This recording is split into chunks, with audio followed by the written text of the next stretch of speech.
Oke guys, akhirnya video per SKS konten ilmu hukum bisa kita mulai dari video ini.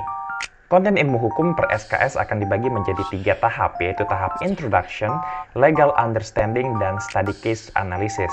Oke, kita masuk ke tahap Introduction. Pada bagian ini kita akan make sure kalau teman-teman udah kenal sama yang namanya hukum. Menurut Plato, hukum itu sendiri adalah segala peraturan yang tersusun dengan baik dan teratur, yang mempunyai sifat mengikat pada hakim dan juga masyarakat.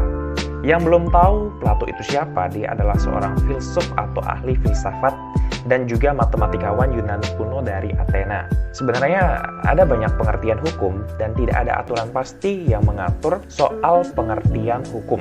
Karena hukum itu bersifat dinamis, yaitu mengikuti perkembangan zaman. Nah, dari sekian banyak pengertian hukum, BIMSIS simpulkan, ternyata hukum itu bisa dibilang sebagai pedoman, tolak ukur, dan atau juga patokan seseorang dalam berperilaku untuk menjaga ketertiban, kedamaian, dan juga kesejahteraan dalam bermasyarakat yang memiliki sifat mengikat dan terdapat sanksi bagi yang melanggar. Oke, kita lanjut ke tujuan hukum.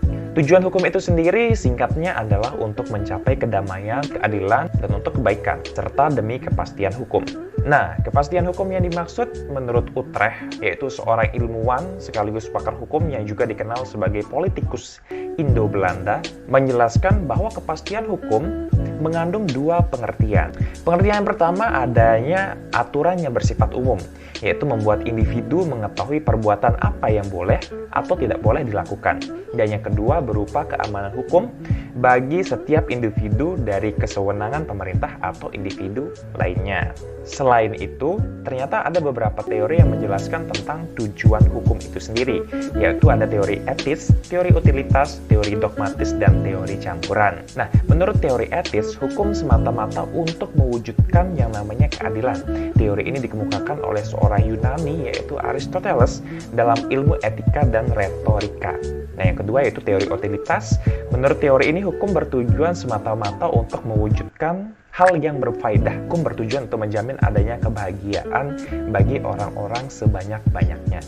Kemudian yang ketiga yaitu teori dogmatis, bahwa tujuan hukum adalah semata-mata untuk mencapai atau menciptakan suatu kepastian hukum.